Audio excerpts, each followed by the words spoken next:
thank you and welcome you to the Symposium. We are honored that you have accepted our invitation to attend this important event. Thank you to those who have traveled far and wide to be here this week, and we would also like to thank and acknowledge those who are following us online. Today, we are privileged to have our guest of honor, Honorable Minister of State in the Ministry of Finance and Economic Planning. Thank you, Honorable Minister, to be with us today. We are also honored to be with Mr. Bart Cross.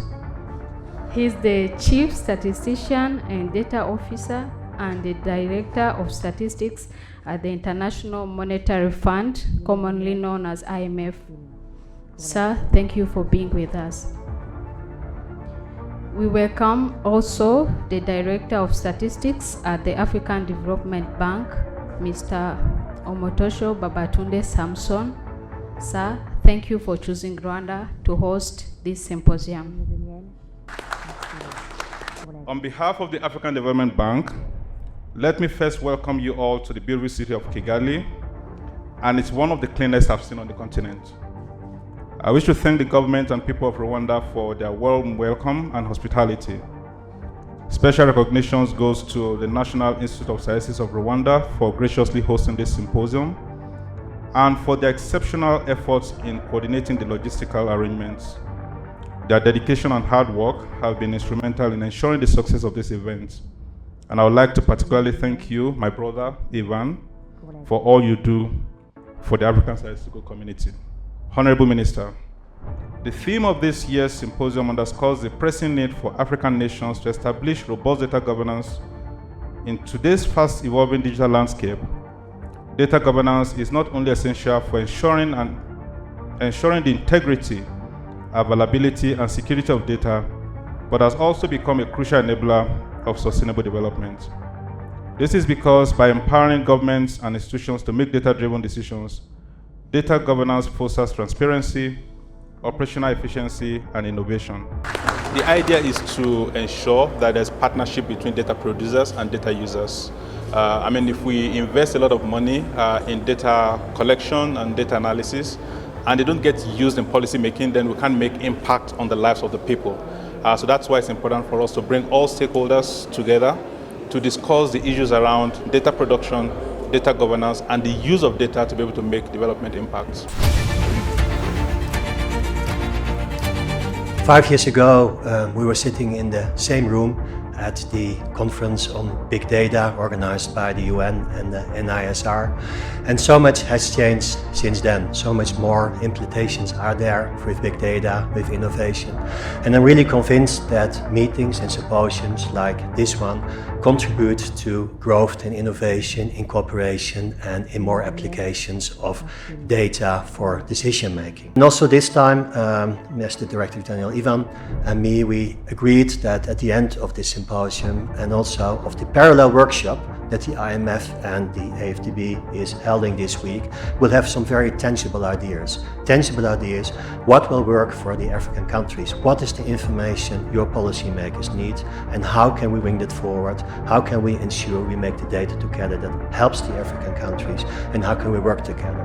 All together we're too small, but together we can really make the difference. And I think symposiums like this really help to make that happen. Well, data governance is important because with data, governments or institutions are able to determine what is happening in the communities and be able to come up with policies or interventions to support the challenges that the communities are facing. And data governance involves understanding dynamics that are coming from data. When you have data about, let's say, during the COVID-19, governments were able to collect data to know how many people are in a specific region, to trace the infections, and be able to project, for instance, which areas are hot areas and want people not to go to those areas. That is one of the reasons that it is important to have data, to govern it, to be able to interpret it and understand it. so that you can be able to help the communities or warn the communities in case of emergencies. We thought when we had the idea of having the second edition that there are important questions that need to be debated these days regarding data governance and data management, and the issues that are at stake are quite big, and you cannot solve them from an office, or you have to solve them by putting together, trying to put all the energies, investment together, and going into the same direction. So this is basically what we want to do with this symposium, bringing people, discussing, trying to find a consensus of where the problems are and what are the solutions, and go ahead and make sure that we fight against this digital divide. So it's an honor for us as NISR, as hosts. We get the chance to have more of our staff and have other stakeholders from across government join us. And so I want again to appreciate the FDB for coordinating this event. I think you've done much of the work. Ours was mostly to just provide the venue. So thank you to Dr. Samson and team who have been very involved in making sure that everything comes together, reaching out to the speakers, the panelists. I also want to thank the speakers who have agreed to participate here. I believe that the conversation about data is absolutely fundamental. There is a need to talk about data, and particularly to talk about data governance, which encompasses not only the technical aspects of how to handle data, how to use it, how to collect it, but also the governance of how to make sure and how to ask the questions, the right questions, to effectively unlock its value.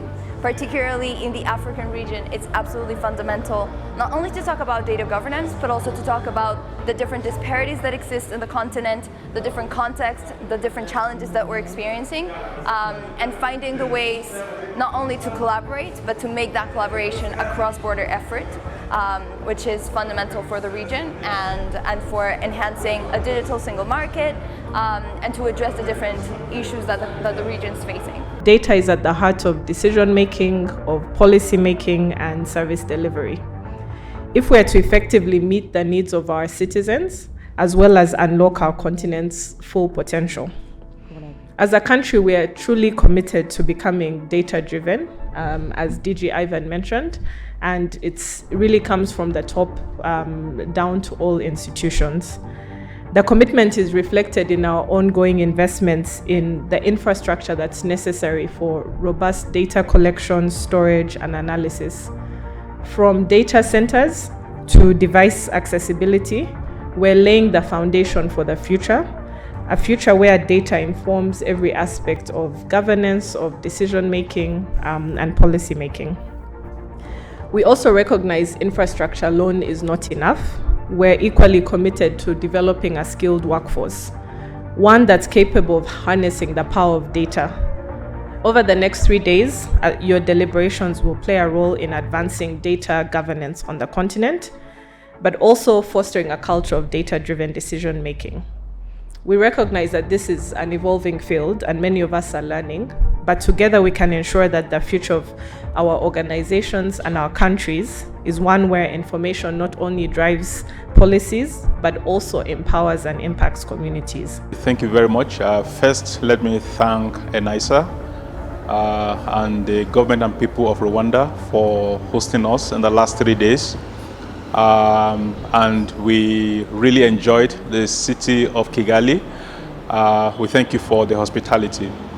In the last 3 days, we have had serious debates and engagements on how to strengthen data governance within the African data ecosystem.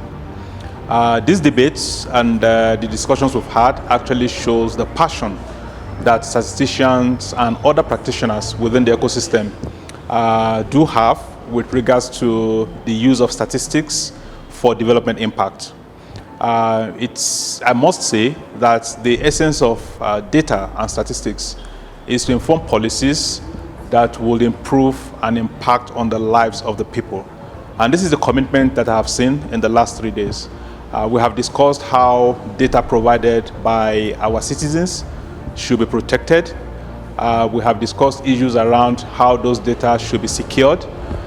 We have also discussed issues around technology and how technology should be used to be able to impact our lives positively, especially as a continent of Africa. These 3 days have been quite rich and meaningful in terms of, one, first understanding what are the issues around data governance in Africa especially. And the issues are threefold, one being that there are no laws in many countries or guidelines around data governance. There's still a journey around digitization. Even when we talk about data governance, it is data that's coming from digitizational efforts by government, by private sector, and all that data that comes from all digitization efforts, whether payments of government services or use of government services, whether in education, whether in health, or even in the normal day-to-day life of people using social media, using bank transactions or mobile transactions. All that data is one that for many African countries we haven't paid attention to in terms of the governance. Governance has aspects to do with how that data should be used, analyzed, how that data should be protected, because some of it is confidential data, but more importantly, how that data should be shareable by different users, because at the end of the day, data is meant to inform decisions, inform innovations, bring about development. And so the issues we covered to do are what then can be done